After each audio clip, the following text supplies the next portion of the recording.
joined us a little later. I haven't really read your book. So, what makes you define that?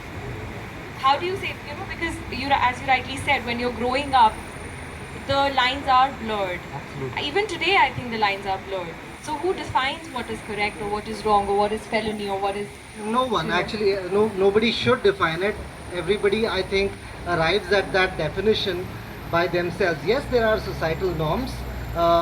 Mummy, Papa will always tell you, don't lie, don't do this, don't do that. There are values that are instilled into you. But at the end of the day, any human being, in my opinion, would learn in either of two ways. You see somebody make a mistake and then learn from theirs, or you are crazy or daft or call it what you may, enough to do it yourself and find out. So there are different people who find out about things in different ways, and realization also strikes in different ways. It's not just that you burn your finger once and realization has struck.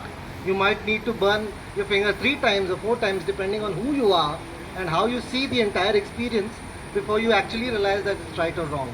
Coming to the felony part, uh, I guess that's where statutes and laws and everything else that is there comes into play. We might, in our society, take a lot of things in the lighter vein. If there's nobody at midnight and the traffic light is on, we choose to go across. We really don't feel we've done anything wrong. But in some sense, that is a violation of law and could qualify as, we don't mind if it's convenient to us slipping in that 100 rupee or 200 rupees to the cop if it just gets us rid of the traffic violation that we've done or everything else. So criminality is, in that sense, is inherent in our fabric, but we choose to overlook it basis convenience. All right. Well, what do you feel, all of you? Facets to wanting to read more or know more about a crime or anything. So it's either who did it.